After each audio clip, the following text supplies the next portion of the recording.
ছোট্ট গাছ প্রায় 4 থেকে 5 আঙ্গুল। এখানে আপনার 4টা করে 5টা করে ঢেঁড়স অলরেডি ধরে আছে। এখান থেকেই আমি ইনশাল্লাহ আর্নিং করার চেষ্টায় থাকব। এটা হচ্ছে লাউ গাছ, এবং লাউ গাছের চারাগুলো 3 দিন ধরে খুব ভালো সুন্দর রূপ নিয়েছে। এখানে আমার মা বলছে এটা ঝিঙা বা আপনার ধুন্দুল হবে, আরবি ভাষায় সাম্মাম বলে। এখানে কিছু সাম্মামের চারা উৎপাদন করতে চেয়েছিলাম। পোড়াটাকে পেঁপে ক্ষেতের জন্য প্রস্তুত করবো ইনশাল্লাহ। আসসালামু আলাইকুম, শুভ সকাল সবাইকে। তো সকালে বাড়িতে কিছু কাজ করে চলে আসলাম আমার ছোট্ট একটি সবজি ক্ষেত এবং পেঁপে ক্ষেতের বাগানে। তো আপনাদেরকে দেখাই। আর এদিকে দেখতে পেলাম যে রোয়া ধানগুলো, এগুলো প্রায় পেকে গেছে, হয়তো আর 10-12 দিন লাগবে। এবং এটা হচ্ছে আমাদের ঘাস ক্ষেত। ঘাস খেতে বিলি দিয়ে ঘাস কাটতে হয়, কারণ এখন শীতের দিন। যে চারাগুলো আছে এই চারাগুলো বড় হতে একটু সময় লাগে, এর কারণে নিচের যে ঘাসগুলো আছে এগুলো আমরা সুন্দর মতো কেটে এদেরকে একটু মুক্তি দেওয়ার চেষ্টা করি, যেন তাড়াতাড়ি বড় হয়।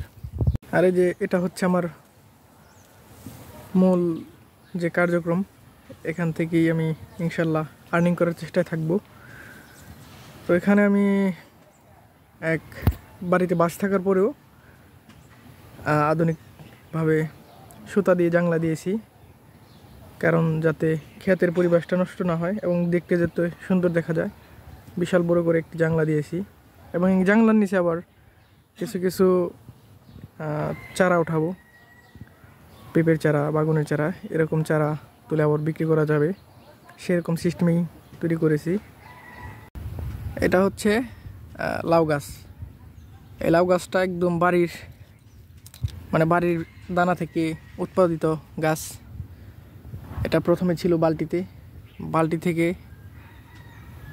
এখানে ঝাড় তৈরি করার পর ঝাড়ে নিয়ে আসছি।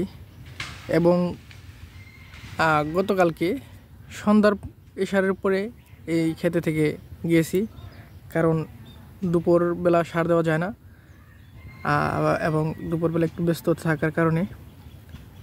তো এখানে মাগরিবের সময় এসে আমি সুন্দর মতো এখানে মাটি কিছু আগলা করে জৈব সার এবং আপনার যে সারগুলো আছে মাইটা সার, এগুলো প্রত্যেকটা ঝাড়ে ঝাড়ে আমি দিয়ে দিছি। আমার 6টা ঝাড় এরকম করে। এখানে আছে এই যে আরেকটি ঝাড়।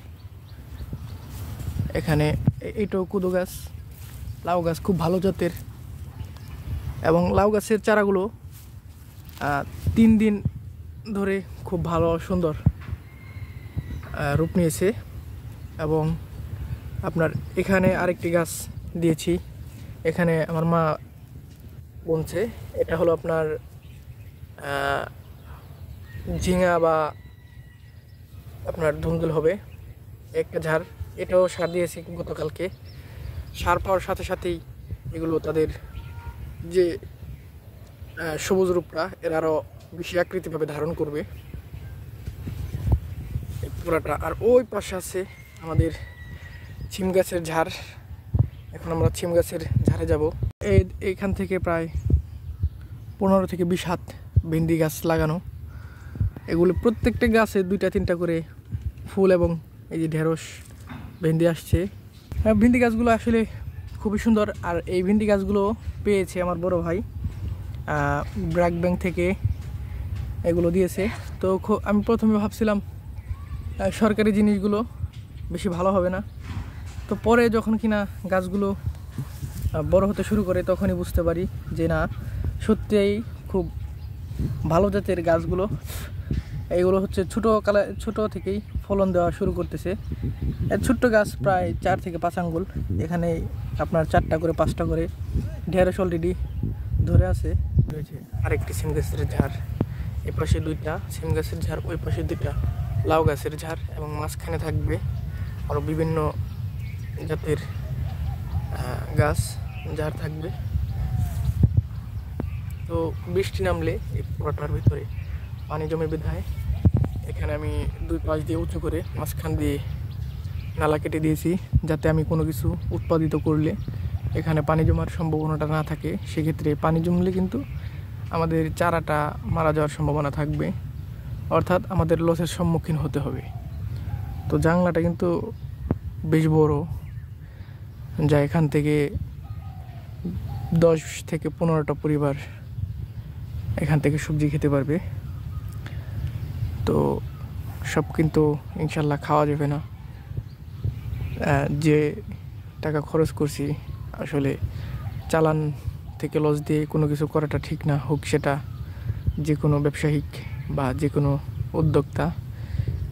তাহলে পরবর্তী সময়ে অন্য একটা উদ্যোগ নিতে গেলে কিছুটা আর্থিক সংকট দেখা দিতে পারে। এবং এই যে ঘাসগুলো দেখতেছেন, এখানে বোনা হয়েছিল আপনার সাম্মাম, যেটা আরবি ভাষা সাম্মাম বলে। এখানে কিছু সাম্মামের চারা উৎপাদন করতে চেয়েছিলাম, কিন্তু বৃষ্টির কারণে হয়ে উঠতে পারেনি। এখানে আবার কেল করা আছে, এখানে বীজ দিয়ে ঘাসগুলো মেরে ইনশাল্লাহ 1 সপ্তাহের ভিতর এই পোড়াটাকে পেঁপে ক্ষেতের জন্য প্রস্তুত করবো ইনশাল্লাহ। সবাই দোয়া করবেন। আর ওই পাশে রয়েছে আমাদের ঘাস, কারণ যেহেতু গরু কম, এই ক্ষেত্রে ঘাস আমাদের স্বল্প আকারে হলেই চলবে। এবং আমরা ক্ষেতের চারদিক দিয়ে এরকমভাবে ঘাস লাগাইছি, যাতে বেড়ার কাজটা ঘাসে করে দিতে পারে।